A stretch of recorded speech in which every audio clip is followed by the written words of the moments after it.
Assalamualaikum warahmatullahi wabarakatuh.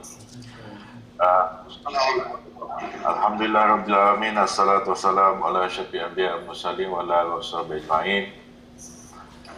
Tuan-tuan dan puan-puan yang saya hormati sekalian, terima kasih kerana mengikuti episod 2 bicara negarawan yang disiarkan oleh TV Minda Profesor Anjuran Majlis Profesor Negara. Saya alu-alukan tetamu kita pada hari ini, iaitu Yang Berhormat Datuk Seri Tuan Guru Haji Abdul Hadi Awang, Presiden PAS, juga Duta Khas Status Menteri Malaysia ke Timur Tengah, dan Naib Presiden Persatuan Ulama Sedunia. Dan kita ada juga di talian Yang Berbahagia Profesor Datuk Dr. Radwan Encik Ros, Presiden dan juga CEO Majlis Profesor Negara. Seperti mana yang kita tahu, darurat telah pun diisytiharkan di negara kita lepas bersama dengan perintah atau PKP bagi tujuan untuk menghalang penularan wabak COVID dan meredakan suhu politik. Dan kita dalam tempoh, sebab darurat ini katanya sampai awal bulan 8 nanti. Dan kita di Majlis Profesor Negara, seperti dalam episod yang pertama siri bicara negarawan, diwujudkan untuk kita mendengar pendapat daripada pemikir, pemimpin masyarakat, agamawan dan ilmuwan di negara kita untuk sama-sama merancang melakukan sesuatu yang boleh mengeluarkan masyarakat kita selepas kita berada di era COVID ini. Sebab kita percaya masalah yang kita sedang lalui sekarang ini tidak pernah dilalui dalam sejarah kita, sama ada segi ekonomi, dari segi kesihatan, dari segi politik. Jadi untuk awalnya kita akan mempersilakan Yang Berbahagia Profesor Dr. Radwan Encik Ros untuk ada sedikit gangguan punya jam. Saya ulangi, saya dengan suka citanya menjemput Yang Berbahagia Profesor Dr. Radwan Encik Ros untuk menyampaikan kata-kata luar. Dipersilakan. Terima kasih Dr. Muhammad Asri yang menjadi moderator kita pada kali ini. Bismillahirrahmanirrahim. Assalamualaikum warahmatullahi wabarakatuh dan salam sejahtera. Yang saya hormati dan saya muliakan Yang Berhormat Datuk Seri Tuan Guru Haji Abdul Hadi Awang, yang merupakan Presiden Parti PAS, para pendengar dan mereka yang mengikuti program kita pada kali ini, dan seterusnya saudara-saudari yang saya hormati sekalian. Terlebih dahulu kita sama-sama panjatkan segala rasa kesyukuran kita kepada Allah Subhanahu Wa Taala yang memberi kesempatan kita pada petang ini untuk bersama-sama membincangkan satu tajuk yang bagi saya merupakan satu tajuk yang sangat penting kepada negara, terutama sekali kepada generasi masa depan kita. Tajuk yang dipilih, masa depan Malaysia, ke mana kita. Dan terlebih dahulu kita semua menyedari Malaysia sebagai sebuah negara seperti juga negara-negara lain sedang menghadapi cabaran yang sangat hebat. Ujian Allah atas wabak COVID yang kita hadapi hampir 1 tahun lah, sejak awal tahun lepas, bulan 2, bulan 3, dan sekarang saya nampak masih belum ada tanda-tanda untuk dalam waktu terdekat ini. Dan diburukkan lagi keadaan dengan banjir yang kita hadapi. Dan secara tidak langsung, ini semua menyaksikan kehidupan kita, segala aspek yang kita alami mempunyai cabaran yang sangat besar. Dan dalam aspek ekonomi umpamanya, semua sektor-sektor terjejas dengan teruknya. Sektor perhotelan, pembuatan penerbangan, ya, dan kita saksikan banyak pengangguran telah timbul, hasil daripada ini. Bukan saja nak wujud pekerjaan baru, tapi yang ada pun menghadapi masalah diberhentikan dan sebagainya. Namun di sebalik persekitaran dan pencabar itu dan kesannya yang sangat mendalam, kita dapati suhu politik yang berhormat, suhu politik negara bagi saya amat membingungkan. Dan MPN, kita berharap bersama-sama kita tidak jemu-jemu untuk sentiasa mencari jalan. Kita merasa bertanggungjawab untuk memimpin masyarakat, untuk menjadikan negara ini lebih aman, makmur dan seterusnya, memberi perlindungan kepada masyarakat. But politics has always played a central role in our everyday life. Ia menjadi tunjang dalam segala-galanya. In politics, actually, nothing happens by accident. Tak ada politik sebenarnya, dia tidak berlaku secara sengaja. Politik ni sebenarnya diaturkan oleh pemain-pemainnya.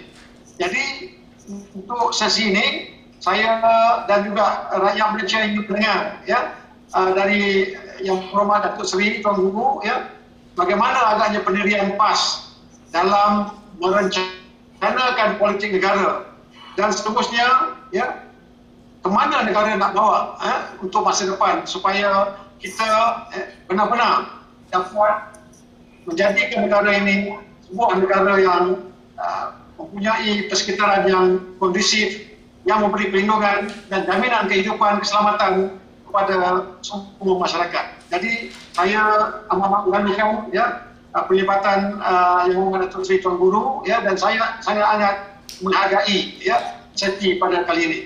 Itu saja Dr. Sri, dan saya akan kalau ada kesempatan juga akan mencelah dari semasa ke semasa. Sekian. Assalamualaikum warahmatullahi wabarakatuh. Waalaikumsalam warahmatullahi wabarakatuh. Terima kasih yang bahagia Prof. Datuk Radwan.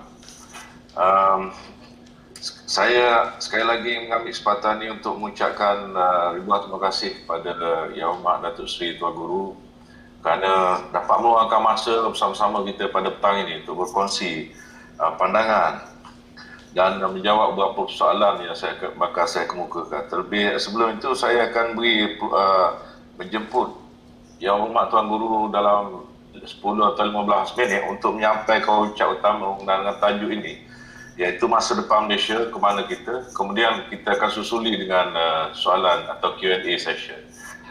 Dengan itu saya dengan segala hormatnya persilakan yang bahagia Tuan, silakan. Assalamualaikum warahmatullahi wabarakatuh. Alhamdulillah rabbil alamin wa bihi nasta'in.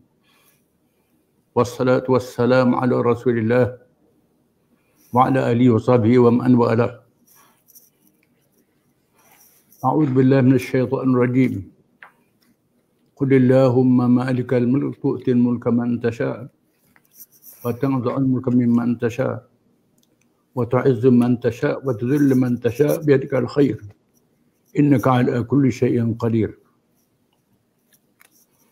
Firman Allah yang bermaksud, katakanlah, berdoa, wahai Tuhan kami yang memiliki kerajaan, pemerintahan. Engkau kurniakan pemerintahan pada siapa yang engkau kehendaki, dan engkau cabutkan kerajaan pada siapa yang engkau kehendaki. Engkau muliakan sesiapa yang engkau kehendaki, dan engkau hinakan sesiapa yang engkau kehendaki. Di dalam genggaman kekuasaanmu sahaja segala kebaikan, wahai Tuhan kami. Yang dihormati Dr. Mam Aziz selaku moderator, yang berbahagia dan dikasihi Profesor Datuk Ridwan Syirus, pengurusi Majlis Profesor Negara, semua warga Majlis Profesor Negara, semua hadirin hadirat yang dikasihi dan dihormati sekalian. Tajuk yang diminta supaya saya huraikan, masa depan Malaysia, ke mana kita. Walaupun yang mengetahui masa depan itu Allah Ta'ala. Namun kita disuruh merancang. Kerana Allah kurniakan kepada manusia keistimewaan daripada makhluk yang lain. Bukan sahaja punya jasad, punya roh, mereka punya akal. Ditakdirkan hidup bermasyarakat. Maka mereka diberi peranan bukan sahaja beribadat kepada Allah Ta'ala, termasuklah memakmurkan bumi, disebut khilafah. Dan diisyaratkan oleh Allah dalam Quran apabila menciptakan Nabi Adam AS. Wa idh qala rabbuka lil malaikati inni ja'ilun fil ardi khalifah. Dan ingatlah apabila Tuhanmu berkata kepada malaikat, aku nak ciptakan satu makhluk di muka bumi, makhluk manusia, untuk menjadi khalifah. Yang ditafsirkan oleh Ibn Khaldun dalam Al-Muqaddimah. Dan ulama yang lain, Al-Ma'rudi, di antaranya, khilafah itu dengan makna iqamatud din wa siyasatud dunyawi. Menegakkan din, iaitulah Islam.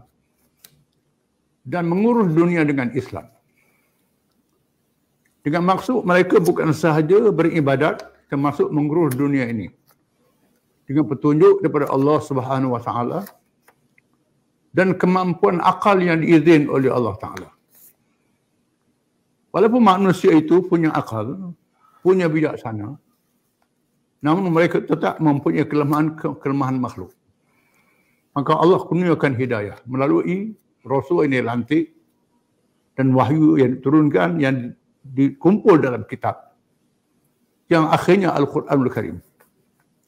Bagi umat Islam, petunjuk yang boleh menyelamatkan masa depan manusia ialah mengikut petunjuk Tuhan yang menciptakan alam, yang maha mengetahui.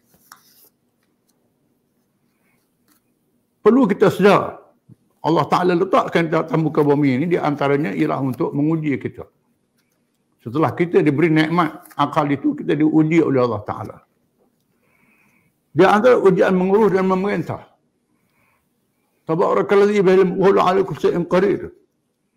Alladzi khalaqal mauta wal hayata liyabluwakum ayyukum ahsanu amala wa huwal adilul ghafur. Maha suci Tuhan yang di dalam kekuasaannya sahaja segala pemerintahan, dan dia maha berkuasa. Dia menjadikan kamu hidup dan mati untuk menguji kamu. Dan Allah itu maha perkasa lagi maha pengampun. Allah Ta'ala uji. Di antara uji dalam mengendalikan urusan bumi ini. Uji ini ialah dengan petunjuk Islam. Perlu diketahui, dalam masa ringkas ini, saya ringkas saja, Islam berbeza dengan takrif agama yang lain. Dengan sebab itu kita tak boleh takrifkan Islam dengan religion dalam bahasa Arab ataupun agama dalam bahasa Sanskrit yang dimelayukan. Kerana Islam itu memberi makna yang lebih besar daripada agama mengikut takrif yang dipahami oleh umum. Kerana bukan sahaja dalam perkara dinamakan agama, termasuk perkara cara hidup. Dalam segala aspek, ekonomi, politik, sosial dan lain-lain. Seterusnya kita perlu menyedari senario negara kita ini dimulakan tamadunnya dengan kedatangan Islam. Islam yang dibawa ke tanah air ini bukan saja Islam mengucap dua kalimah syahadah. Termasuk Islam memerintah negara. Dibuktikan dengan kenyataan sejarah. Bukan sahaja undang-undang Melaka yang masih dipelihara, termasuk Batu Bersurat Terengganu, termasuk undang-undang Pahang dan lain-lain yang tersurat, yang dibawa oleh penjajah ke negeri mereka yang disimpan, boleh dicari, boleh dibaca, menunjukkan bahawa Islam bukan sahaja mengislamkan manusia, termasuk mengislam dengan kerajaan dan pemerintah. Dilaksanakan dengan cara yang menakjubkan. Masyarakat Melayu yang mendiami Nusantara ini masuk Islam semuanya. Segelintir tak masuk Islam.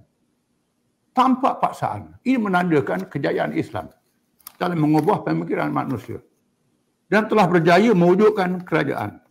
Dan kita kena sedar bahawa Nabi kita Muhammad SAW telah menunjukkan satu model yang unggul dalam sejarah manusia yang belum pernah disaksikan sepanjang zaman. Baginda diutus menjadi Nabi akhir zaman untuk seluruh dunia. Berbeza dengan Nabi-Nabi lain untuk kaum itu saja. Kerana Allah Ta'ala maha mengetahui dan mengurniakan kepada manusia di zaman yang akhir ini dengan kemajuan sains dan teknologi. Maka Rasul bukan untuk satu kaum, satu umat, satu negeri, satu zaman saja. Rasul akhir zaman untuk seluruh manusia. Sepanjang zaman. Dan diberi mukjizat ilmu Al-Quranul Karim. Dan kebijaksanaan yang luar biasa untuk melaksanakan Islam. Dan Nabi telah menunjukkan model mendirikan pemerintahan Islam masyarakat majmuk. Bukan sahaja orang Islam, termasuk orang bukan Islam.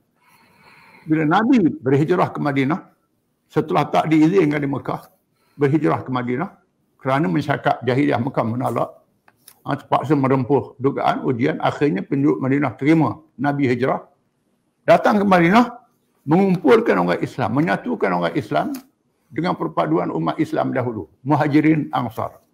Walaupun orang Islam adalah kalangan minoriti, bukan majoriti.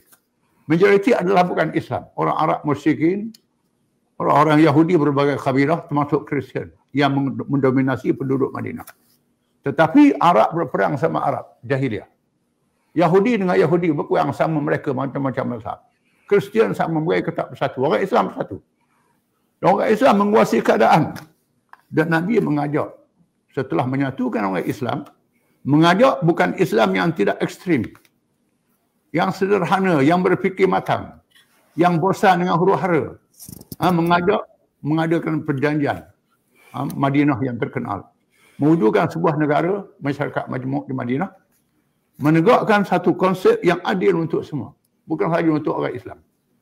Dalam keadaan dakwah, mengajak manusia masuk Islam tanpa paksaan, mengajak bernegara masyarakat majmuk. Dibuktikan. Sehingga orang Islam bertambah jumlahnya. Mereka masuk Islam bukan dipaksa, tetapi kerana redha dengan keadilan Islam itu.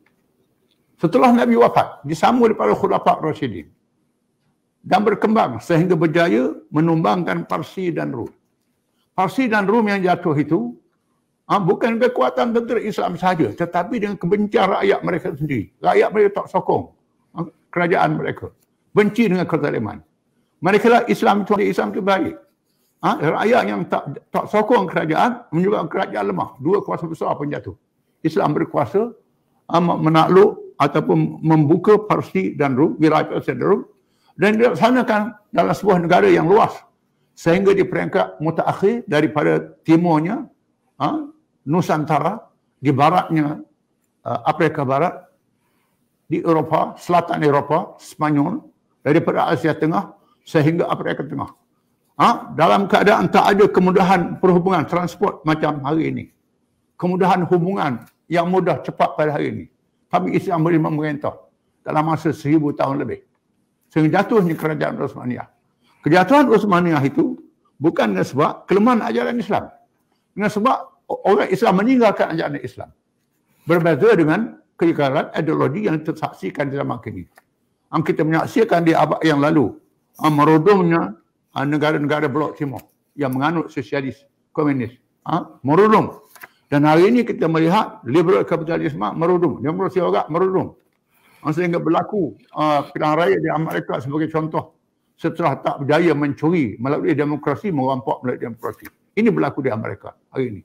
Kerana politik mereka tidak ada roh, tak ada iman, dosa dan pahala. Ini masalahnya. Ini kelemahan yang berlaku. Dengan sebab itu kita perlu kembali kepada Islam. Islam tidak menolak segala yang baik. Segala yang baik. Dalam teori politik, manusia hanya kenal 3 teori saja. Sama ada demokrasi, teokrasi ataupun diktatorship. Itu yang diketahui oleh umum. Mereka lupa di sana ada Islam yang berbeza dengan yang lain. Namun demokrasi lebih sinonim dengan Islam. Ada hak rakyat, rakyat. Sinonim dengan Islam, demokrasi ini. Dan Islam bukan teokrasi. Kerana ulama-ulama Islam tak boleh mengadakan hukum sendiri. Macam Sami-Sami dan Padri. Tak boleh pindah hukum Allah Ta'ala. Kuasa rakyat tetap ada. Rakyat ada hak, tak boleh zalim. Walaupun dia ulama. Perlu diketahui. Maka teokrasi tak ada dalam Islam. Demokrasi tak ada Islam. Yang sinonim ialah demokrasi. Oleh kerana itulah kita memilih pendekatan demokrasi yang baik. Dan bagi Malaysia untuk menyelesaikan masalah Malaysia, kita berempat-empatlah memilih demokrasi. Walaupun sejak kita mencapai kemerdekaan 57 sehingga hari ini tak boleh kuasa kerajaan pusat, tetap pilih demokrasi juga. Walaupun kita berjaya hanya beberapa negeri saja, Kelantan, Terengganu, Kedah pada hari ini tak dapat kerajaan pusat, namun kita pilih demokrasi. Kerana pandangan kita demokrasi yang paling sesuai bagi orang Islam. Khususnya bagi Malaysia kita. Islam datang dari Malaysia ni bukan dengan kekerasan. Dengan dakwah, dengan aman, dengan damai, maka pendekatan kita damai, aman dan damai. Berdekatan keras mengundang campur tangan asing. Mengundang dilema dalam negara kita sendiri, berlakunya perang proksi macam negara Arab pada hari ini. Kita tolak pendekatan itu. Sebab itu dalam demokrasi kita ambil. Sebab itu, bagi memperkenalkan perasaan Islam, kita menolak ideologi yang lain. Melalui mestilah Islam memimpin. Yang mutakhir, pendekatan Islam memimpin ialah kita satukan orang Islam dahulu. Kita ajak sahabat-sahabat kita daripada UMNO yang telah memerintah begitu lama dan mengalami masalah-masalah lama mereka sehingga jatuh dan tumbang. Dan kita ajak rakyat kita dalam bersatu untuk menyatukan umat Islam dahulu, perpaduan umat. Kita tubuhkan muafakat nasional dan perikatan nasional. PAH berpijak bukan mengadakan dua kolam untuk mengambil semasa. Tidak sekali kali. Tapi menyatukan umat Islam dahulu. Ini pendekatan kita. Kita satukan sahabat-sahabat kita daripada UMNO, daripada bersatu, yang masih berkrisis, tak habis sehingga hari ini, supaya kita bersatu untuk mewujudkan satu kepimpinan Islam. Dalam masa yang sama, kita menghormati masyarakat majmuk. Mengajak bukan Islam yang sudah ekstrim, yang boleh menerima Islam, memimpin Islam, memerintah dengan adil untuk semua. Mereka boleh terima. Mereka perlu sedar sejarah Malaysia, dominasi penduduk Malaysia ini adalah orang Islam. Dengan sebab itu berilah peluang pada Islam. Dan kita menolak kerjasama dengan DAP kerana DAP memiliki sikap yang ekstrim. Pengalaman kita dengan DAP, dia seringkali campur tangan dalam urusan kita nak melaksanakan. Sedikit sahaja kuasa kita dapat di Kelantan, di Terengganu, itu mendapat pertengahan DAP. Padahal untuk orang Islam sahaja. Kita mengikut lunas perlembagaan. Pelaksanaan Islam untuk orang Islam sahaja. Orang bukan Islam, biar dia lihat. Dia lihat. Dia boleh pilih apa-apa cara dia mahu. Tapi dalam masalah kehidupan bermasyarakat, mesti bersama. Ada perkara beza, ada perkara bersama. Ini boleh kita selesaikan. Namun DAP campur urusan orang Islam. Ini sebab itu kita tolak kerjasama DAP dan menolak kawan-kawan kita yang bermudah dengan DAP. Dan kita mengambil kira UMNO dan Bersatu merupakan parti orang Melayu dan ada rakan-rakan kongsi bukan Islam dalam parti-parti ini yang boleh melibatkan masyarakat majmuk. Ini pendekatan yang kita ambil. Dan kita telah berjaya mengambil alih kerajaan secara demokrasi tidak langsung. Di mana mengambil alih kerajaan bukan sahaja melalui pilihan raya secara langsung, termasuk melalui itu proses demokrasi dengan kita mengumpulkan ahli-ahli parlimen dengan jumlah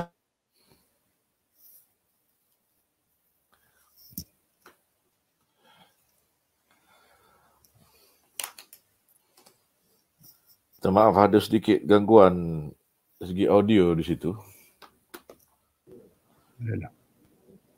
Boleh. Baik, Tuan Guru, sambung ada masalah tadi ya. Okay.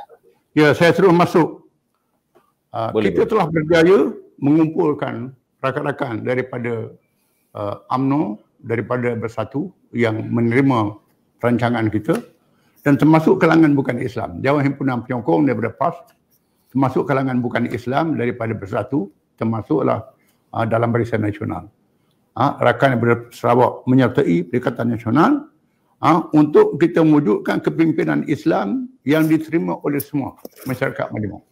Dengan libat masyarakat majmuk sama sebagaimana yang diajak dari Islam. Itu perangkat asas yang kita bina. Malangnya kita menghadapi suasana wabak yang berlaku. Terpaksalah ditangani secara darurat. Dan kita mendukung darurat ini. Awal-awal lagi, permukaan awal kerana kita melihat wabak ini sudah melanda di seluruh dunia. Sehingga hari ini gagal untuk mendapatkan vaksin mengatasi wabak ini dengan berjaya. Dan makin hari angka makin bertambah. Sama ada kita berjaya mengalami wabak atau tak berjaya di Malaysia ni. Kalau kita tak berjaya, terpaksa kita tanangi darurat. Kalau kita berjaya sekalipun, negara dengan kejaraan kita yang penduduk sangat besar seperti Indonesia, Filipina dan lain-lain, akan datang tempat yang selamat. Jadi masalah mendatang asing perlu ditangani. Dan kita telah melihat bagaimana rakan-rakan kita bersangkutan, khususnya anggota polis, anggota kesihatan, menerima kesan yang positif dari wabak ini. Dengan sebab itu, terpaksa diambil tindakan yang segera.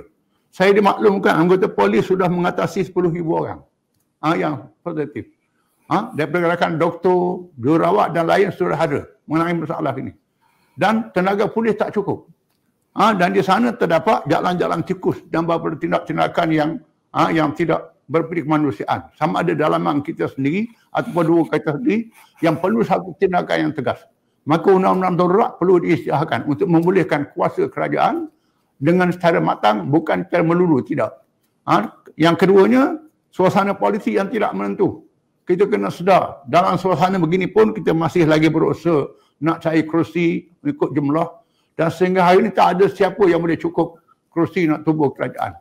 Atau tanda tangan, nama tak ada, senarai tak ada, agung tolak. Di parlimen, usaha nak tolak bajet pun tak berjaya. Peringkat jawatan kuasa tak cukup juga, satu demi satu. Dan sehingga hari ini tak cukup. Dan bila diwar-warkan untuk kerjasama, UMNO tak boleh terima DAP. DAP tak boleh terima UMNO. Hanya segelintir saja. TUM tak boleh terima PKR. PKR tak boleh terima TUN. Ini jadi masalah. Warisan dengan TUN tak cukup. Jadi yang paling banyak dominasi kerajaan ialah Perikatan Nasional. Dengan sebab itu kita mesti tangani masalah ini. Maka langkah darurat perlu diambil.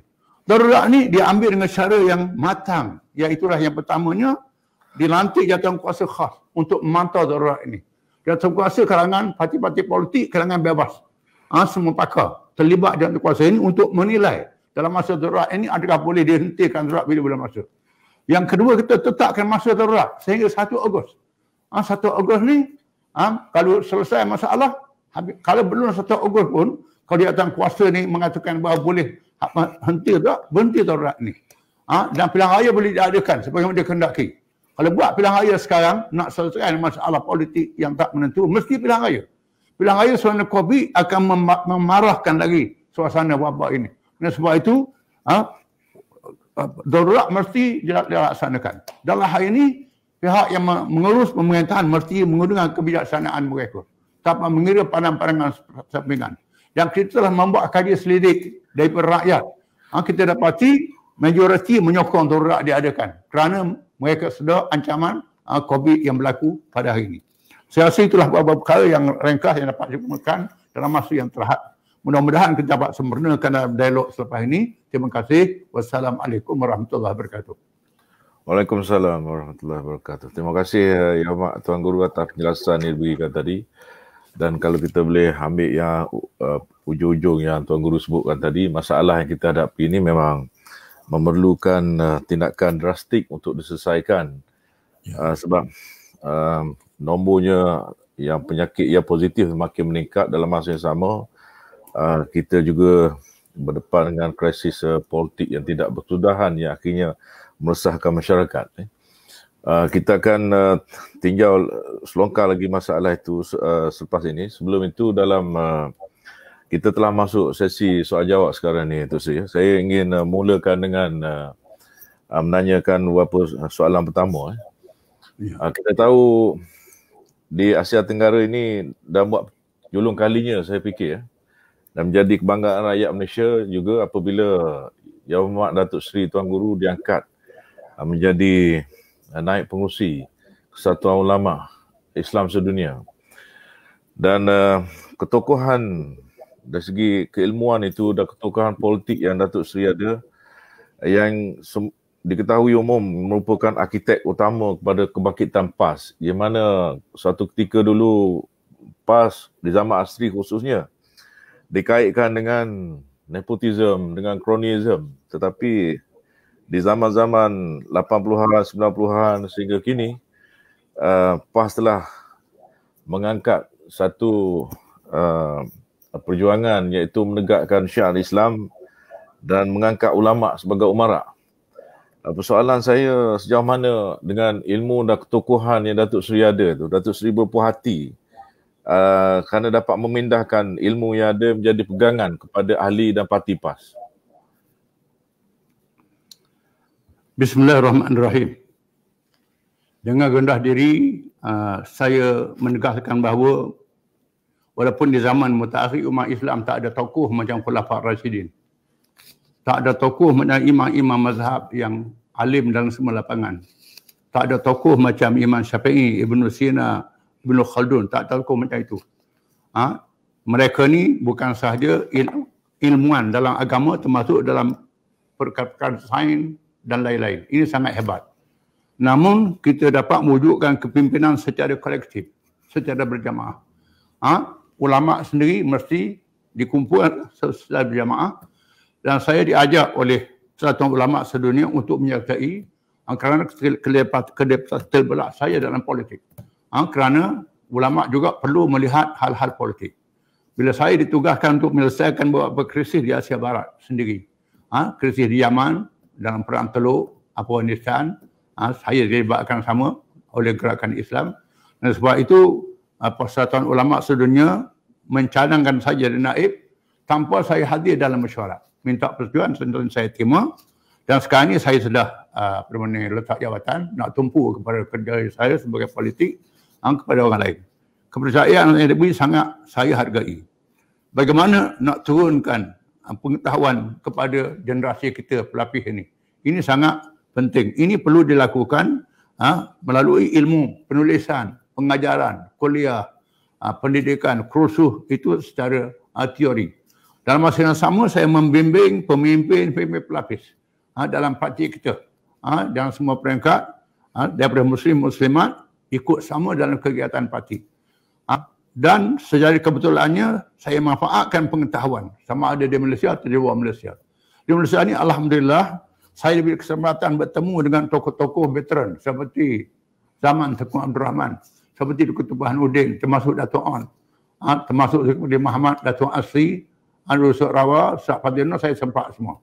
Di manakah antarabangsa saya sempat dengan 3 orang dengan Mursyam Ikhwan Muslimin, iaitulah Ummatul Masani, Mursyam yang kedua, Mustafa Masyhur, Ma'mun Hudaibi, Mahdi Akif, Ahmad Banik, Mursyam yang sudah meninggal. Saya sempat dengan mereka. Kalau di Indonesia, saya temu dengan Datuk Dr. Muhammad Nasir yang pernah memimpin Masyumi. Dan mendekati mereka. Kalau di Turki, saya juga pernah bersama dengan Erbakan yang pernah memimpin Turki. Jadi Perdana Menteri, Timbalan Perdana Menteri, dan hasil pengalaman yang mereka ni saya manfaatkan untuk turun kepada menyelesaikan masalah negara kita dengan perubahan yang sesuai dengan realiti dan situasi di Malaysia. Namun kerja ini kerja yang sangat sukar, yang tidak mudah. Yang tidak mudah, memerlukan tenaga yang ramai. Dengan sebab itu kita perlu mengumpulkan ilmuwan-ilmuwan dalam segala lapangan. Dengan sebab itu saya mengharapkan supaya mahasiswa kita, graduan kita mesti mendalami dalam jurusan masing-masing. Jurusan masing-masing.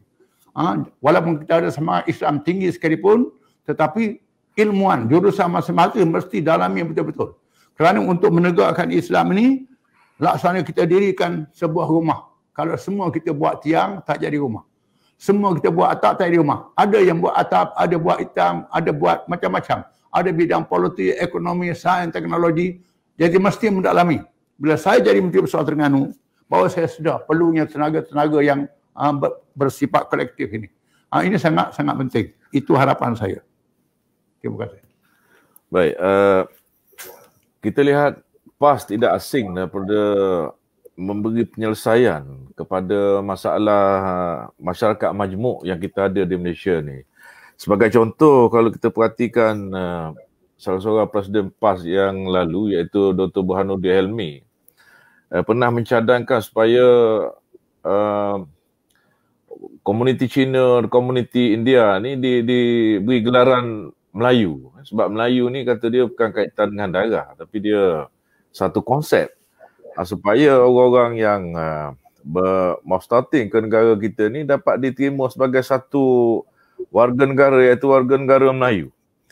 Jadi dalam kita berdepan dengan masalah masyarakat plural yang dicipta oleh British untuk sekian lama ni, Datuk Seri, bagaimana pandangan Datuk Seri dalam konteks untuk membawa perpaduan, khususnya bukan saja umat Melayu tetapi masyarakat di Malaysia tu secara keseluruhannya dari perspektif yang dianjurkan oleh Islam?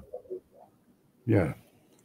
Yang pertama, perlu dibetulkan bahawa Dr. Mahathir mempunyai satu pandangan tersendiri berdasarkan Al-Quran. Jadi maklumat itu tepat. Kebetulan saya mendekati Dr. Burhanuddin, dengar ceramah dia sikit sebanyak dan baca juga tulisan dia.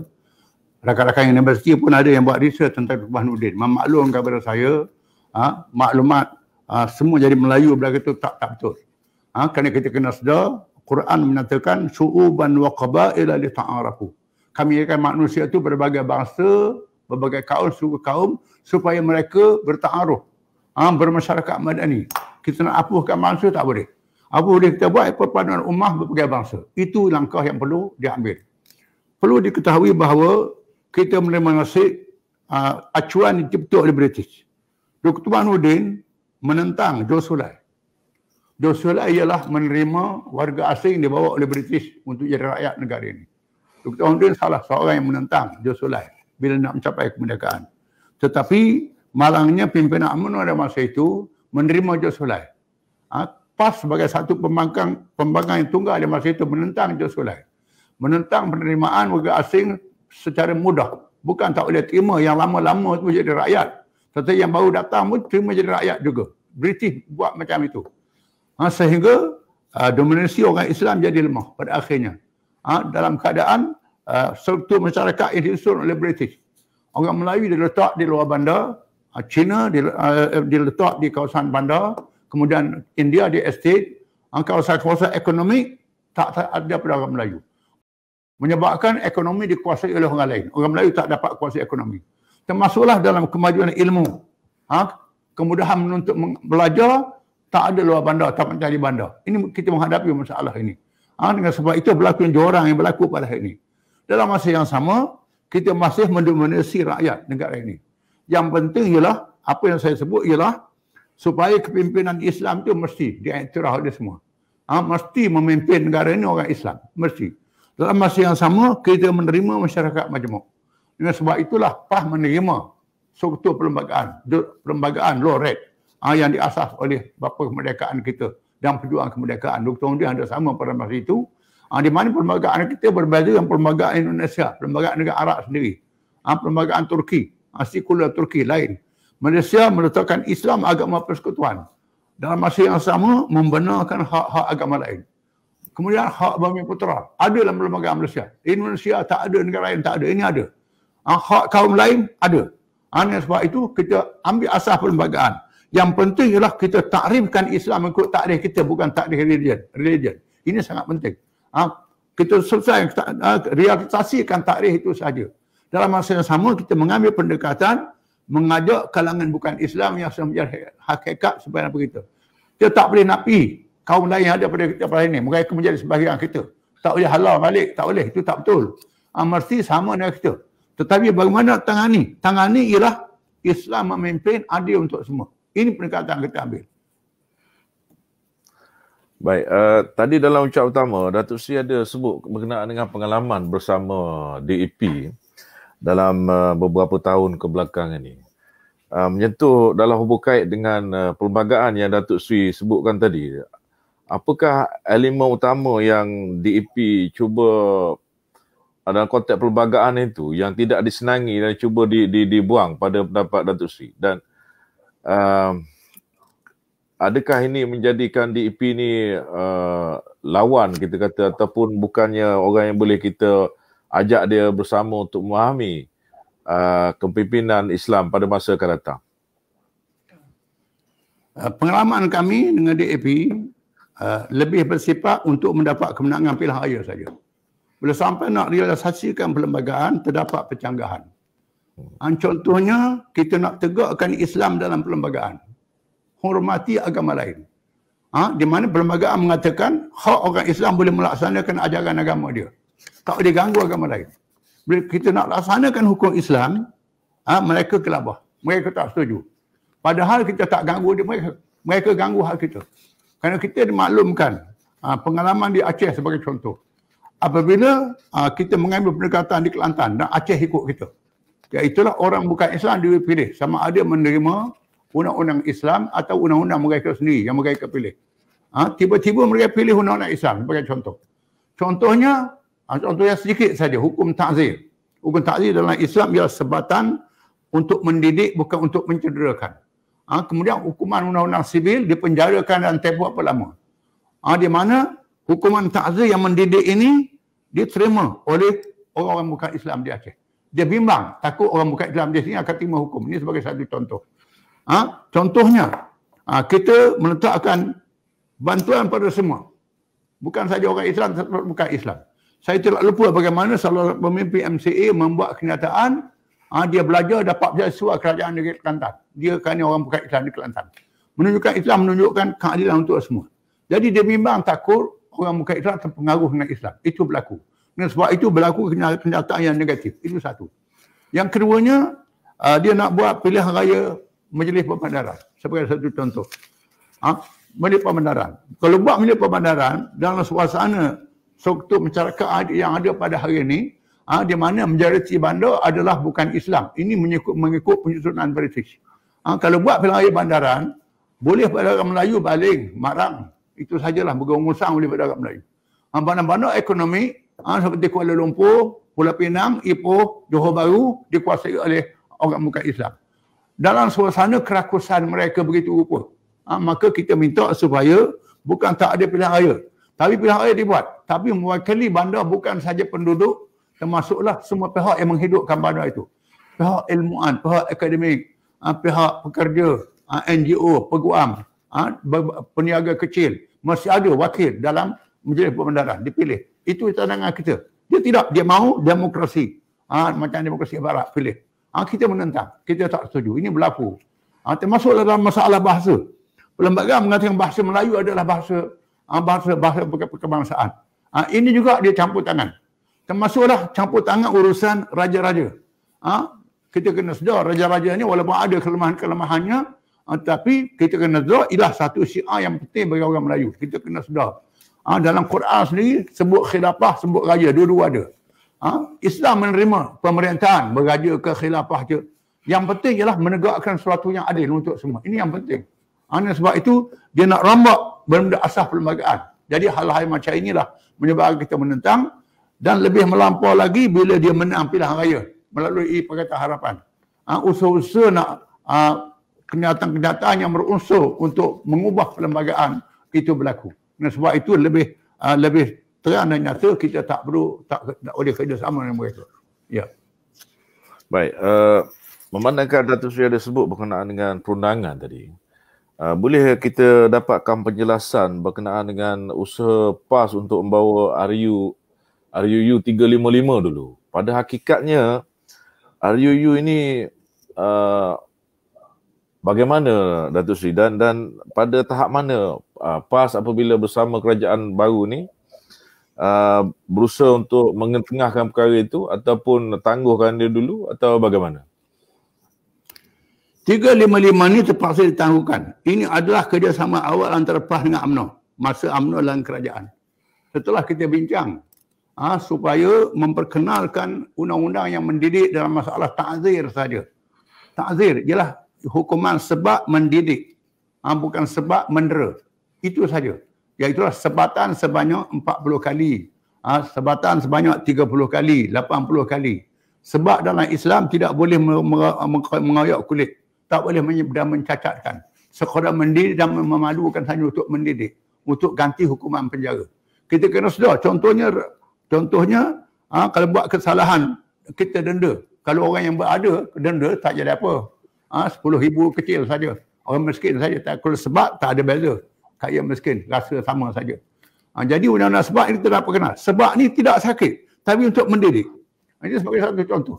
Jadi undang-undang ini memerlukan simple majority. 355 simple majority. Kalau perlembagaan, tutup majority. Jadi simple majority ini memerlukan undi sekurang-kurangnya lebih satu undi. Malangnya dalam UMNO tak cukup. Dalam UMNO tak semua sokong. Dalam yang masuk Pakatan Harapan tu tak sokong, tak cukup. Bila tak cukup, maka kita sekadar dapat kemuka bacaan kali yang kedua saja. Tak diundi lagi. Kerana kalau nak diundi, terpaksa buat usul sekali lagi. Kerana mengikut peraturan standing order di Parlimen, satu usul yang bukan usul kerajaan mesti memenuhi syarat-syarat yang terlalu banyak. Antaranya usulnya mesti disokong oleh seorang menteri kabinet. Kemudian mesti mendapat jumlah yang cukup, baru boleh bawa usul. Nak bawa usul saja. Sekarang ni kita dah berjaya bincang dengan UMNO dan UMNO setuju menyokong usul ni. Bila sampai peringkat nak undi, tak cukup. Bila tak cukup, terpaksa kita hentikan, kita tangguh. Jadi sekarang ni kepada kita perlu ditangguhkan, kita selesaikan masalah darurat dahulu. Ini sangat penting bagi kita. Bahkan dalam sejarah Islam, undang-undang yang keras pun ditangguhkan bila berlaku darurat. Tahun kemarau sebagai contoh, Saidina Umar tak jatuh hukum hudud. Tahun kemarau. Masa perang, negara akan dah huru-hara. Tak boleh undang-undang jenayah, tak boleh keras. Jadi jenayah lari pada pihak musuh, tak boleh. Jadi dalam asal ini kita kena tangguh dulu. Baik. Berkenaan nak beralih sikit pada isu politik tu saya. Sekiranya pilihan raya umum ke-15 diadakan dalam masa terdekat ni, andai katalah kita kata COVID telah dapat diredakan bulan 4, bulan 5 nanti, menjadi persoalan di kalangan rakyat Malaysia di antara dua gabungan yang PAS sertai sekarang ni, di antara Muafakat Nasional dan juga Perikatan Nasional. Boleh Tuan Guru jelaskan mana yang menjadi pilihan PAS atau PAS ada pendekatan yang lain daripada dua gabungan ini? Kita memastikan dua-dua gabungan ini bersatu. Kerana pada kajian kita tidak ada parti yang boleh menang untuk mereka sendiri pilihan raya akan datang. Mesti bergabung dengan parti lain. Dengan sebab itu kita utamakan gabungan Parti Orang Melayu Islam dahulu. Supaya kepimpinan Islam itu dapat diwujudkan dengan kuat. Dengan sebab itu kita mendesak supaya MN dan PN ini sama-sama. Kuatkan MN, perkasakan PN. Dua-dua sekali. Supaya kepimpinan Melayu Islam itu dapat bersatu dalam masa yang sama melibatkan masyarakat majmuk.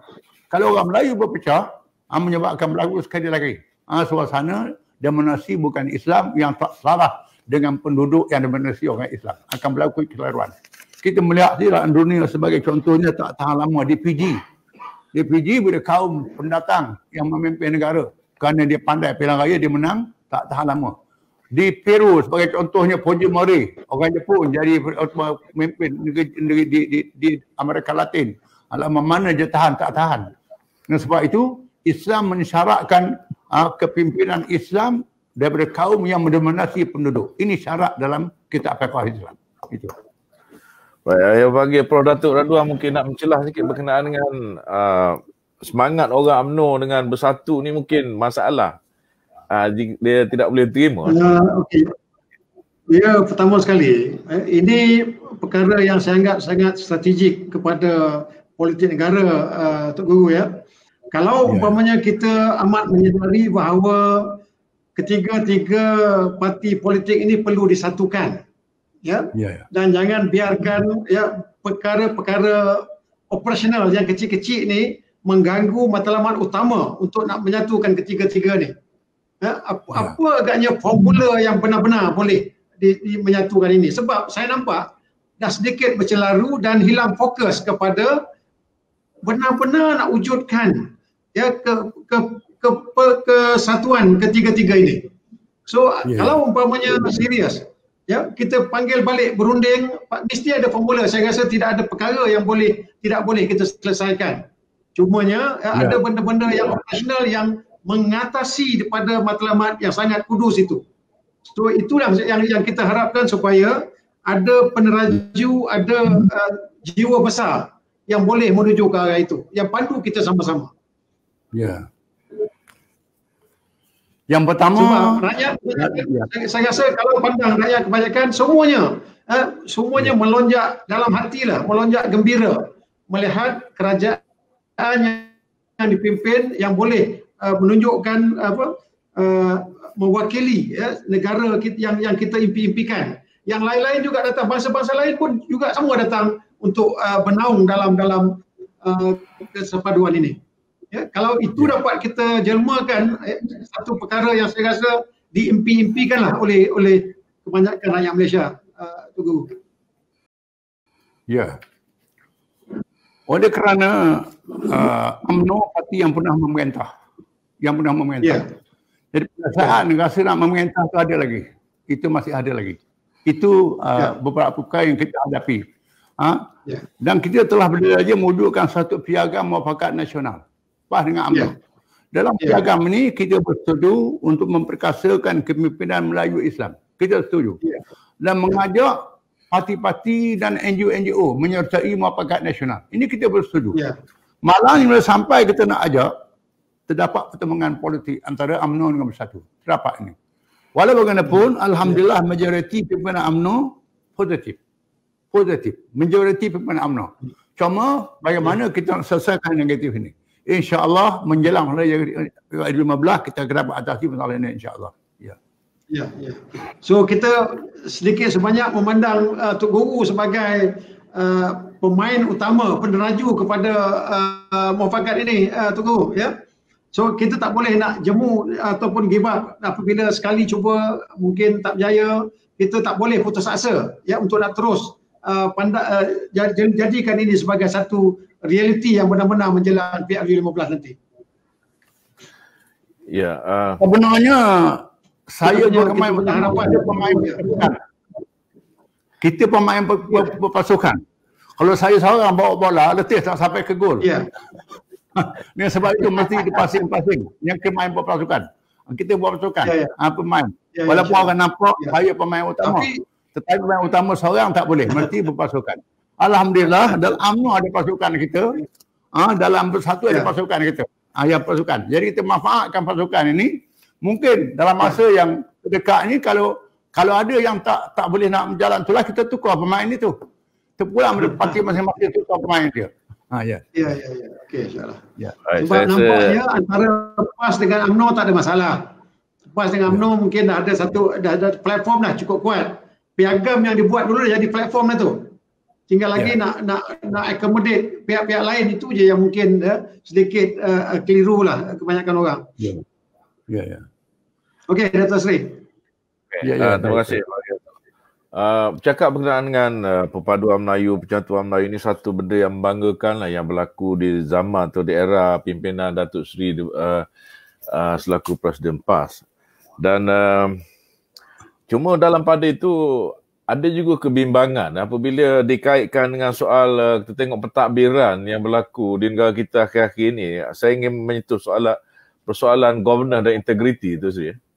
Kita lihat penguatkuasa Melayu dalam pelbagai sektor, immigration ke, custom ke, terpalit dengan isu-isu rasuah yang begitu membimbangkan masyarakat selain daripada masalah dadah dan sebagainya yang telah lama dikatakan. Dalam konteks ini saya ingin meninjau pendapat Tuan Guru dalam soal untuk kita kata meningkatkan integriti ni. Apa asas utama dianjurkan oleh Islam dalam usaha kita memperkukuhkan governance dan menuju kepada pembangunan untuk kesejahteraan rakyat ni, itu sih.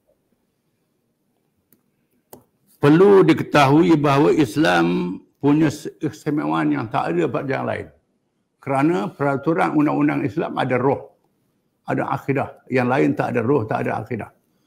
Undang-undang yang lain ni bila lepas daripada penguatkuasa, lepaslah. Kita orang Islam mesti percaya walaupun lepas daripada tak penguatkuasa, dalam kubur ada lagi, akhirat ada lagi, ada dosa pahala. Itu ada di orang Islam. Jadi nak tanam roh inilah perlu. Ada pada orang Islam dan tak ada pada orang lain dalam hal ini. Dan pihak lain sedar ini ada pada orang Islam. Dengan sebab itulah bila orang Islam buat silap, dibesar-besarkan. Kalau orang bukan Islam buat silap, disembunyi-sembunyikan. Kita kena sedar. Tidak, orang bukan Islam pun banyak juga yang buat silap-silapnya. Mungkin banyak lagi. Tapi kalau mereka percaya pada orang Islam ni baik, buat silap sikit akan jadi besar. Itu berlakunya. Tanggungjawab kita ialah memperkasakan integriti dalam kepimpinan ini sangat penting. Dengan sebab itu langkah-langkah yang drastik diambil, tindakan undang-undang diambil dalam hal ini. Sebab itulah berlaku goncangan politik. Sebab ada tindakan-tindakan ini. Kadang-kadang sebab politik yang negatif ini kerana tindakan-tindakan integriti. Ini terpaksa kita hadapi. Dengan sebab itu saya percaya dalam masa yang terdekat pembersihan akan berlaku, akan menyedar dan menginsafkan kita, insyaAllah. Baik, PAS juga berpengalaman lama dalam memerintah di peringkat negeri tu sih. Dan dalam hubungan dengan persekutuan, masyarakat ingin mengetahui adakah amalan persekutuan di negara kita ni daripada pengalaman Datuk Seri, dia tidak sihat sebenarnya sehingga menyebabkan berlaku jurang, perbezaan yang tinggi antara negeri diperintah oleh PAS dengan negeri lain. Saya bagi contoh Pulau Pinang misalnya, dikala kita kecoh pasal air ni, kita tahu ada 8 empangan di Pulau Pinang berbanding dengan 2 empangan di Kelantan saja. Apa komen Datuk Seri mengenai hal ni? Komen saya, kita mengalami hal ini, kita tak menghormati perlembagaan. Konsep federalisme tak dihayati dengan cara yang sebenarnya. Contohnya, mengikut demokrasi negara kita, ada 2 pilihan raya parlimen, pusat, pilihan negeri. Negeri, rakyat hak pilih kerajaan negeri dengan bidang-bidang kuasa dia. Dan ada bidang kuasa negeri. Bila kita pilih kerajaan negeri, yang pilihnya parti kita menghadapi hal-hal yang sangat mendukacitakan. Contohnya, macam kita mengisah Kelantan tahun 80-an, ditangguhkan bayaran competition grant yang wajib bagi kerajaan pusat, ditangguhkan sebagai satu tekanan politik melalui media, tekanan media dan penuntutan yang tak cukup. Ini malang. Sebab itu kita menghadapi kekangan bila mengisah Kelantan. Kita mengisah Terengganu sebagai contohnya, dibatalkan perjanjian royalty petroleum yang dapat pada Terengganu untuk bernafas bagi Kelantan juga. Sebagai satu dengan politik yang tidak mengikut konsep federalisme. Tak dibuat pada Sabah, masa Sabah dipend oleh PBS. Tak dibuat pada Singapura, masa Singapura dalam Malaysia. Tak dibuat pada Pulau Pinang. Malangnya bagi kita dilakukan begitu. Itulah kita hadapi. Dan sekarang ni alhamdulillah dengan berlakunya tsunami politik Piala ke-14 mengisahkan kita semua. Dan sebab itu berlaku satu perubahan bila kita sekarang ni dah sama-sama dalam Perikatan Nasional, keadaan itu sudah berubah. Baik, memandangkan PAS merupakan satu-satunya parti yang lama berkuasa khususnya di Kelantan. Biasa Kelantan dirujuk sebagai satu model lah untuk merealisasikan konsep pembangunan PAS ni. Tapi banyak yang berpendapat yang Kelantan ni dalam segala seginya tidak berubah. Dari segi peluang pekerjaannya, dari segi industrinya, masalah sosialnya. Sedangkan dia untuk satu jangka masa dipimpin oleh ulama. Begitu juga dengan kemudahan asas, jalan raya, air dan sebagainya kan. Sehingga ada yang mengatakan Kelantan ni negeri yang gagal ataupun failed state. Adakah ini perancangan daripada politik di luar Kelantan ataupun sememangnya kegagalan pihak yang diamanahkan, khususnya kalau di Kelantan beza dengan Terengganu dengan Kedah sebab dia diberi kepada teknokrat. Tapi di Kelantan ni nampaknya menteri besar dia, esko-esko dia ada banyak daripada ulama. Adakah ini pada pandangan Tuan Guru kelemahan barisan ulama, pimpinan ulama di Kelantan untuk memahami pengurusan moden yang diperlukan oleh masyarakat atau bagaimana? Perlu diketahui di sana ada perbezaan pendapatan negeri. Antara negeri ada beza. Kita kena sedar. Di antaranya sebab yang saya sebutkan tadi, kerana konsep federalisme yang tidak dihormati. Ini jadi masalah. Namun kita berjaya memerintah lama di Kelantan kerana integriti yang dapat kita wujudkan. Mendapat pilihan rakyat. Dan kita berjaya mendidik rakyat. Pendidikan pembangunan manusia sangat berjaya di Kelantan. Dengan sebab itulah di Menara Gading, di universiti, anak-anak Kelantan lebih ramai daripada orang lain. Ini hebat. Dan kita melihat bagaimana orang Kelantan banyak bekerja di Kuala Lumpur, di Singapura. Bila bekerja, kedai-kedai makan ni banyak orang Kelantan, banyak perkara-perkara dengan orang Kelantan, kegiatan ekonomi Kuala Lumpur banyak orang Kelantan, dia bawa balik ke negeri dia. Orang Kelantan walaupun ekonomi negerinya begitu, tapi rakyatnya senang. Itu satu keadaan yang berbeza di Kelantan. Yang penting jangan kerajaan senang, rakyat susah. Kerajaan senang, rakyat susah. Yang penting rakyat senang. Jadi rakyat senang. Bila rakyat senang, ada kesedaran, ada kepahaman, dia mempertahankan kerajaan itu. Dengan perubahan yang berlaku ini, insya-Allah akan berlakulah keadaan-keadaan yang positif dan mengatasi negatif yang tersebut tadi, insya-Allah. Ya, masalahnya di Kelantan saya tengok tu Sri, bila dia betul dia berhijrah keluar, tetapi bila dia berhijrah dia tak balik lagi sebab dia beli rumah di luar dan sebagainya. Yang beli rumah di Kelantan pun dia tak duduk, dia just buat tempat bercuti je. Jadi Kelantan kehilangan kepakaran sebenarnya. Ya. Bagaimana Dia bantu untuk keluarga dia. Dia bantu keluarga dia sana. Dan betul, apa yang menarik orang Kelantan, dia semangat Kelantan dia tak berubah. Bukan bahasa dia tak berubah, dia pergi mana-mana pun. Semangat dia tak berubah. Ini sebab itu pegawai yang bekerja di pusat boleh bantu negeri dia. Berbeza dengan pegawai Terengganu, dia tak bantu negeri dia. Pegawai Terengganu. Orang Kelantan ni, semangat Kelantan dia kuat, dia tak lupa negeri dia. Dia salur ke negeri dia juga. Tapi negeri lain, Terengganu saya sebutlah negeri saya sendiri. Kadang-kadang dia duduk Kuala Lumpur, dia tak tolong. Tak tahu, itu masalah. Dengan sebab itu Kelantan boleh hidup walaupun dalam keadaan kita kata pada zahirnya lemah, tapi dia punya trust itu kuat. Ya. Baik, saya nak pindah keluar sikit. Ini berkaitan dengan fungsi yang diamanahkan kepada Datuk Seri, iaitu sebagai duta khas Malaysia Bersatu Menteri ke Timur Tengah. Kalau boleh Datuk Seri jelaskan berapa inisiatif yang dibuat setakat ini untuk kebaikan rakyat Malaysia, dan kita juga ingin dapat pandangan Datuk Seri berkenaan dengan masyarakat Islam di dunia ni. Kalau kita boleh jadikan contoh satu atau dua negara mana, dan kenapa, apa ukuran yang Datuk Seri pakai untuk menunjukkan kejayaan tu? Sehingga ini orang Islam tak boleh kata mengata antara satu sama lain. Kita baru bebas daripada penjajahan, tak lepas ke penjajahan itu. Kita melihat bagaimana negara-negara Arab sendiri yang kayanya, hartanya, tapi melabur di Eropah, melabur di Amerika, tak melabur di negeri dia sendiri, negeri Islam. Jadi peranan saya ialah menginsafkan rakan-rakan negara Arab. Antara tugas sebagai duta khas ialah yang pertama ialah menarik pelaburan negara-negara Asia Barat datang ke Asia Tenggara, khususnya Malaysia. Begitu juga kerjasama pendidikan, pelajaran, kerjasama sains dan teknologi. Dan itu langkah yang diberi pada saya, kerjasama memperkasakan Islam. Sehingga hari ini 90% duta sudah ditemui. Suasana COVID. Tak boleh pergi ke luar negeri, tapi bertemu dengan duta-duta dan mendapat respon yang sangat positif. Timur Tengah yang dimaksudkan ialah negeri Arab, Turki, Azerbaijan, Iran. Termasuk Iran. Itu Timur Tengah. Negeri Arab, Utara Afrika, sekadar Mesir. Itu saja. Dan Alhamdulillah, kita berjaya menaikkan pasaran kelapa sawit kita. Pasaran getah kita. Dan menarik pelabur datang ke sini, khususnya kawasan orang Melayu Islam. Di Kedah, di Kelantan, di Terengganu. Menarik mereka datang melabur. Selama ini mereka labur di US. Mereka berlabur di Eropah.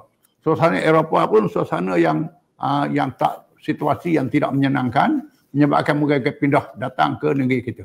Ini baru peringkat awal. Malangnya COVID-19 ini menghalang untuk aktif dalam follow up ini. Itu saja.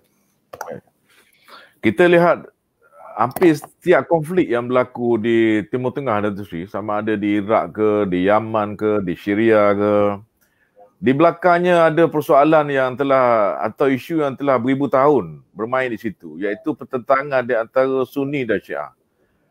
Di samping kita tidak nafikan ada campur tangan kuasa asing dan sebagainya itu. Dan akhir-akhir ni kita lihat perkara ini juga menjadi masalah ataupun isu di Malaysia ni apabila aliran Syiah ni dibawa ke Malaysia. Bagaimana Datuk Seri melihat keseriusan masalah ini? Atau itu hanya sekadar ciptaan saja?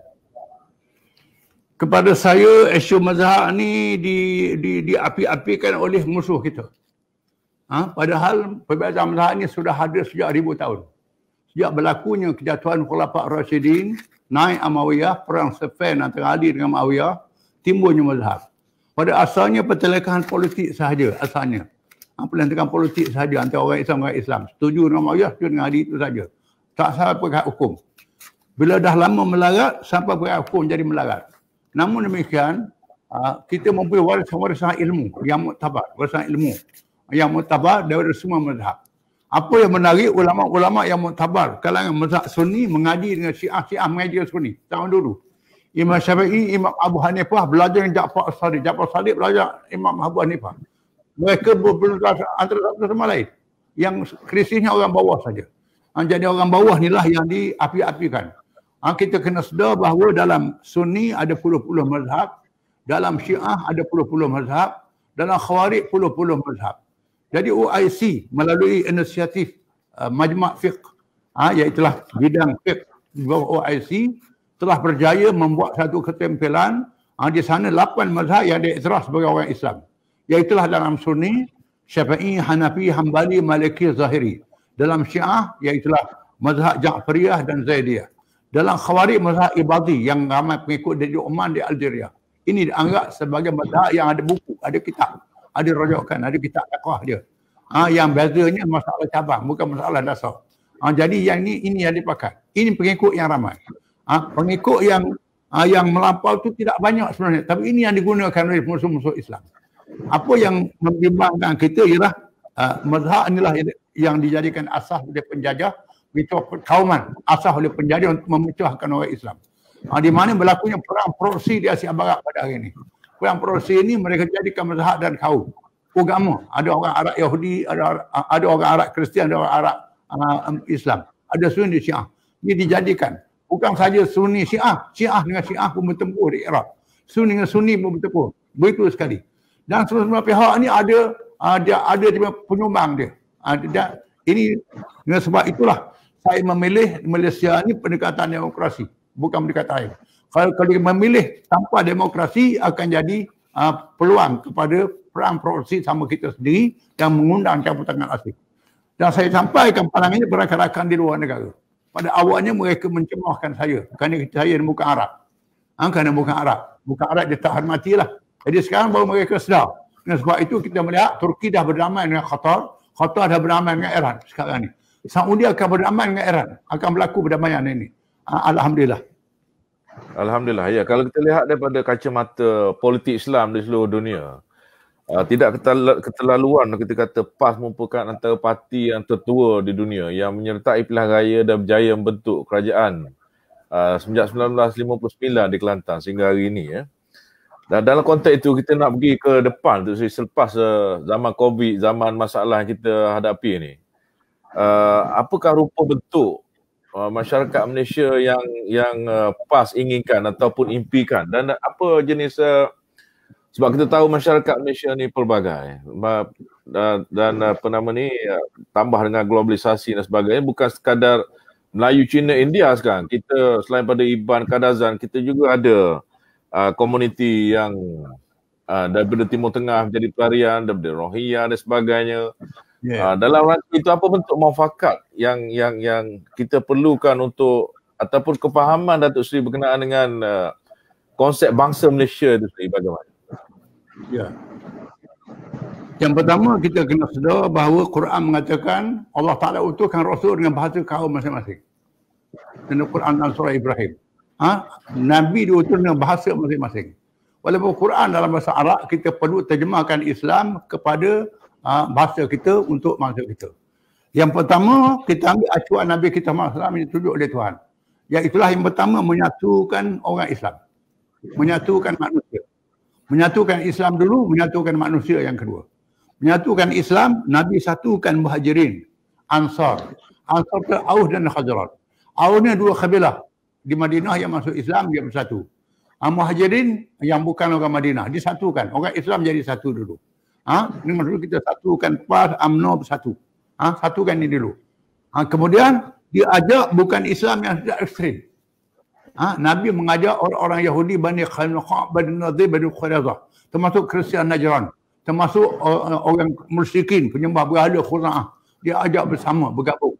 Ini perkataan kita ambil. Jadi kita ajak yang tidak ekstrim bersama dengan kita dalam masyarakat majmuk dan menerima kepimpinan Islam. Apa yang menarik dalam politik Islam ni, Islam menerima penglibatan politik orang bukan Islam. Kalau negara komunis, bila komunis yang memerintah, dalam kabinet mesti orang komunis jadi menteri. Sudah tak boleh. Kalau di Amerika, Demokrat yang memerintah, kabinet semua orang Demokrat. Kalau di Republikan. Kita orang Islam, Al-Mawardi pernah sebut dalam kitab dia, kita orang Islam boleh melantik orang bukan Islam jadi menteri dalam kabinet negara Islam yang tidak berkait dengan agama. Menteri Kerja Raya, Menteri Kesihatan, berkait kehidupan manusia. Itu tak jadi salah. Kita ambil kepakaran bukan Islam, orang bukan Islam yang tidak ekstrim, yang menerima masyarakat majmuk hidup sama kita. Ini pendekatan yang perlu kita ambil. Ya. Baik, kita ini untuk terakhirnya tu ya. Kita ada sebelum tu Datuk ada nak tanya lagi? Bukan, terlanjur tersebut mengenai kerjasama dengan parti-parti bukan Melayu. Ya, kita tahu ya, bukan Melayu yang dominannya DAP contohnya, Tuan ya.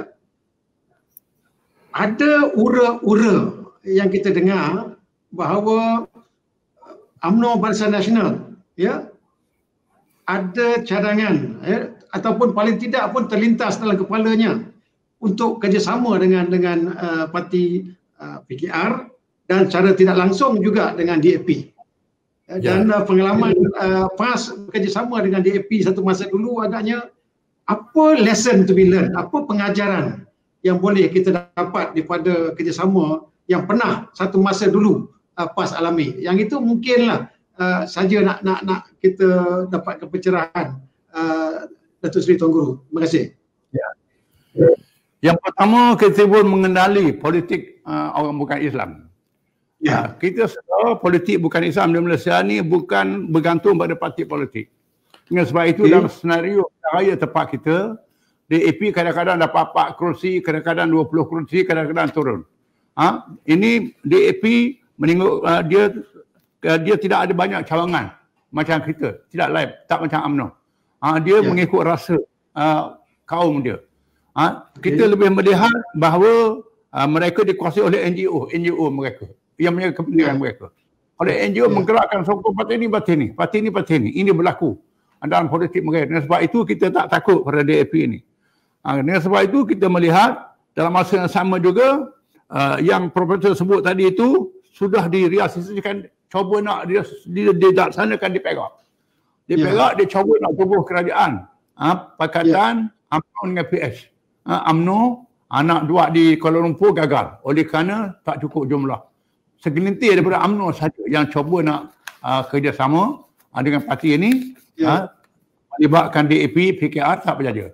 Akhirnya mengambil suatu pendekatan, ambil PKR saja, tak ambil DAP. Ajak PAS sama. Lepas tu baru ajak DAP kemudian. Kita tahu semua itu. Kemudian tak berjaya juga. Jadi akhirnya pindah ke Perak. Bila buat di Perak, walaupun kita PAS ada 3 kerusi, UMNO ada 27 kerusi, besar kerusi dia, tetapi UMNO tak bersetuju. Tak sekata dalam UMNO sendiri. Bila ada tentang yang UMNO tak berjaya nak turun kerajaan. Dengan sebab itu balik pada Perikatan Nasional balik di Perak. Alhamdulillah. Ya. Okey. Terima kasih. Kita tahu dalam pilihan raya, dalam demonstrasi yang dianjurkan oleh PAS, PAS berjaya menunjukkan satu semacam ada tenaga lah yang menggerakkan pengikut-pengikut PAS ni untuk keluar beramai-ramai. Persoalan kita, adakah PAS pernah ataupun telah ada perancangan, terutama selepas zaman COVID ni Datuk Seri, untuk menggerakkan tenaga tu tadi dalam konteks untuk mempertingkatkan kebajikan, misal kata membantu masa banjir ke, membantu memberi penerangan kesihatan ke, soal pendidikan, sebab kita tahu pendidikan dalam zaman COVID ni menjadi satu jurang yang mana masyarakat tertinggal tu banyak. Adakah PAS berhasrat untuk menggunakan tenaga yang ada ini atau bagaimana tu sih? Pengalaman kita demokrasi jalanan Arab Spring. Pengalaman Arab Spring. Arab Spring ni berlaku spring yang tidak berbuah. Musim bunga yang tak berbuah, itu berlaku. Tak berbunga. Dan kita dapat kepada campur tangan asing yang menggerakkan kita di belakang. Itu lebih begitu. Memang kuasa-kuasa asing ini suka kalau kita huru-hara. Mereka boleh bertapak lagi. Kalau dulu bertapak ketenteraan, politik, ini bertapak ekonomi. Kita selama-lamanya duduk di belakang dia. Dengan sebab itu dia sangat suka kalau kita huru-hara. Oleh kerana itulah masa demonstrasi bersih 1, bersih 2 kita ikut. Memang PAS boleh kerah orang. Seramai-ramai. Bahkan masa exit PAS boleh kerah sampai 4 juta. Untuk protes DAP nak buat satu perubahan di negara kita yang kita berjaya. Dan kita kena sedar kita tak boleh teruskan perkara ini. Kerana saya sebut dalam penjelasan tadi, kalau kita buat perkara ini akan jadi ekstrim, mengundang campur tangan asing. Dan sebab itu lebih baik kita bergerak terus dalam masyarakat secara bercampur dengan masyarakat. Maka program-program kita bukan sahaja sifat politik tapi serampang banyak mata, bukan serampang satu mata. Maka terlibat kegiatan pendidikan, pelajaran, kebajikan mesti turun dalam masyarakat. Dan alhamdulillah sahabat-sahabat kita UMNO dan Bersatu ikut sama dalam kegiatan ini. Jadi kita kena gerakkan masyarakat kita dengan kegiatan yang lain, bukan habis masa dengan politik. Dengan itu saja. Kita kena sedar bahawa masyarakat sangat mempengaruhi politik. Kalau politik tak ada pengaruh masyarakat, tak ada guna politik itu. Dan sebab itu akaumi masyarakat sangat penting. Maka kegiatan masyarakat, kepahaman masyarakat, kesedaran masyarakat ini sangat penting dalam membetulkan politik, melahirkan pemimpin yang integriti. Ini sangat penting. Ini keutamaan kita. Kerana kita, Nabi kita Muhammad SAW menegakkan negara depan bangunan insan dahulu. Bangun manusia itu dulu, bangun peribadi dulu, baru tegakkan negara. Dan sebab itulah Tuhan pilih Islam bermula dengan Mekah, negeri yang tak ada hasil, yang tak ada air, yang tak ada apa. Padahal boleh pilih negeri yang kaya dengan sumber-sumber. Tapi Tuhan pilih tempat yang begitu rupa supaya manusia membina jati diri betul-betul. Yang berilmu, yang berpengetahuan, pengalaman, akhlak dia baik, baru dia cari harta, dia dapat gunakan sumber. Kalau ada sumber ilmu tak ada, perangai tak baik, tak ada guna. Dengan sebab itu, pembinaan insan sangat penting. Dengan sebab itu, kegiatan bersifat masyarakat, nak tarik masyarakat ni, yang pertama dengan kepahaman dia, yang kedua buat budi pada dia. Dengan sebab itu, kepahaman dan kebajikan dua aspek sangat penting yang perlu diberi penekanan. Baik. Ya, bagi Datuk ada soalan lagi? Bukan, saya teringat tadi perhimpunan-perhimpunan dan sebagainya, ya. Dan saya terbayang semasa perhimpunan ISER itu merupakan satu perhimpunan manifestasi solidariti ummah yang saya katakan. Tapi tak bolehlah macam tu terus, hancur negara. Tapi sekali-sekala kalau kita manifestkan, kita ekspreskan, kita zahirkan solidariti kalangan ummah itu, saya rasa kita banyak benda yang kita boleh. Dan saya rasa darah yang mengalir ini, rasa kita nak menangis lah bila melihat semangat solidariti ummah yang sebegitu rupa. Dan itu kalau terjemahkan dalam aspek-aspek kehidupan yang lain. Bagaimana umpamanya kita nak mengangkat nasib masyarakat, mari kita sama-sama lepaskanlah perasaan dan selepas itu kerja sama-sama. So saya rasa semangat itu, saya betul-betul Tuan Guru, saya rasa miss betul lah yang ISER itu. Yang walaupun umpamanya sebagai sebuah negara tak sepatutnya ada selalu. Tapi sekali-sekala, bila dizahirkan itu, semangat bara itu datang. Nah, itu yang saya rasa tak tahulah macam mana bila dia macam salji turun, lepas tu cair terus hilang. So kalau boleh datang lagi musim salji, datang balik semangat itu Tok Guru, ya. Ya, insyaAllah. Itu saya setuju lah. Okey. Baik, bergerak ke hadapan. Terima kasih banyak. Terima kasih tu. Bergerak ke hadapan, apa polisi ataupun idea yang PAS nak lihat dalam masa pendek dan jangka masa panjang dilaksanakan oleh pihak kerajaan, Datuk Seri? Dalam jangka pendek ialah selesaikan masalah yang segera. Ini sangat penting. Kerajaan jangan bakhil. Belanja. Kita belanja keperluan rakyat, ini sangat penting.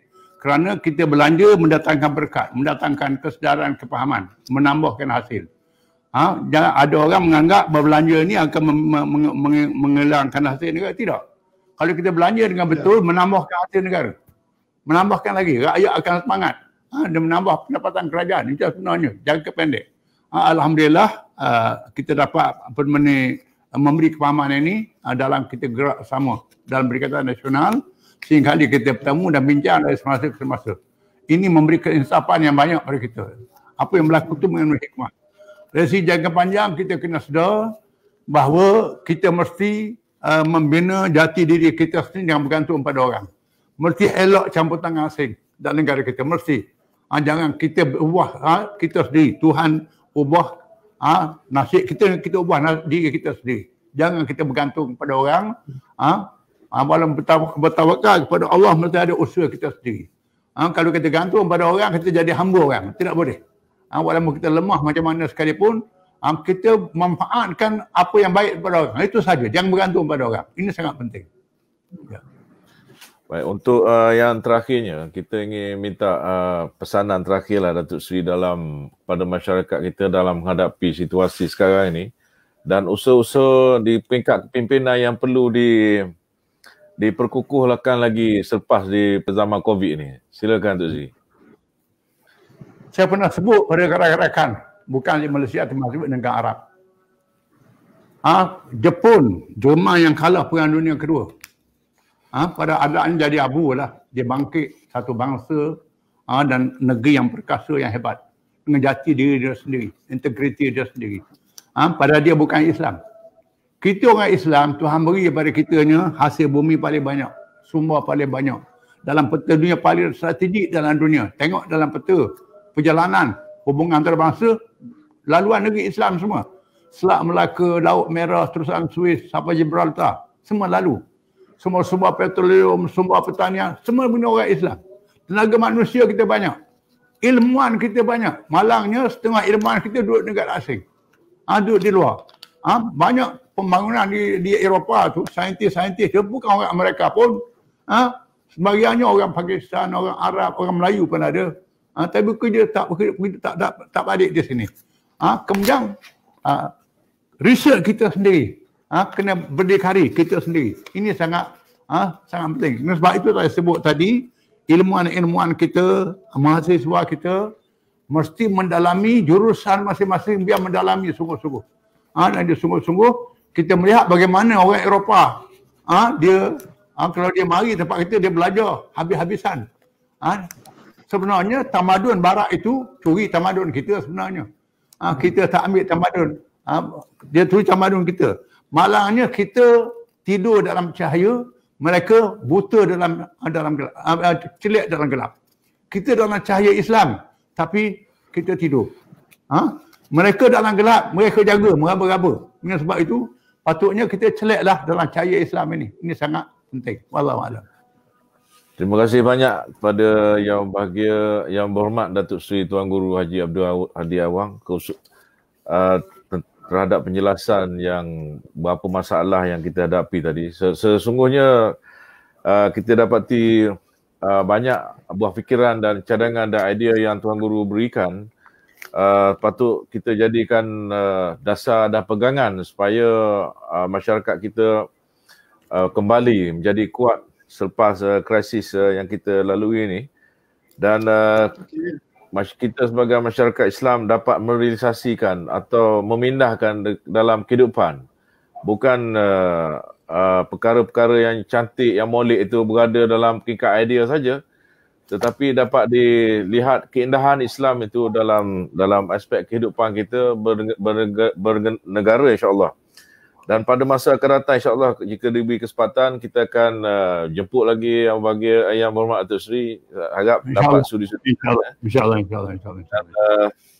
Datuk ada kata-kata lagi? Saya terima kasih banyak-banyak kerana diberi percayaan. Diberi percayaan untuk berdialog dan memberi pandangan. Saya juga ambil manfaat sedikit sebanyak. Soalan-soalan ni menambahkan lagi kesungguhan saya untuk kaji lebih lagi. Kerana bukan saya boleh jawab semua. Saya tak puas hati jawapan itu. Perlu kepada penelitian lagi. Semuanya Cik Guru kalau boleh kita ada pernah satu masa dulu diperkenalkan kejahatan politik ni. Sementara ni tutuplah switch politik kejap, dan kita tumpukan kepada masalah negara. Kalau boleh sampai betul-betul reda. Sebab kekuatan kita akan habis begitu saja, habis tenaga. Tapi tak jadi ke mana. Kita tutup switch politik kejap. Akhir sekali saya nak pantun Jawa Melaka tu. Penakik pisau seraut, ambil galah batang lintabung, seludang ambil kajiru. Yang setitik kita jadikan laut, yang sekepal kita jadikan gunung. Alam terkembang kita jadikan guru. Assalamualaikum warahmatullahi wabarakatuh. Waalaikumsalam. Terima kasih banyak. Terima kasih banyak sekali lagi, Ya Mak Tuan Guru. Assalamualaikum. Waalaikumsalam warahmatullahi wabarakatuh.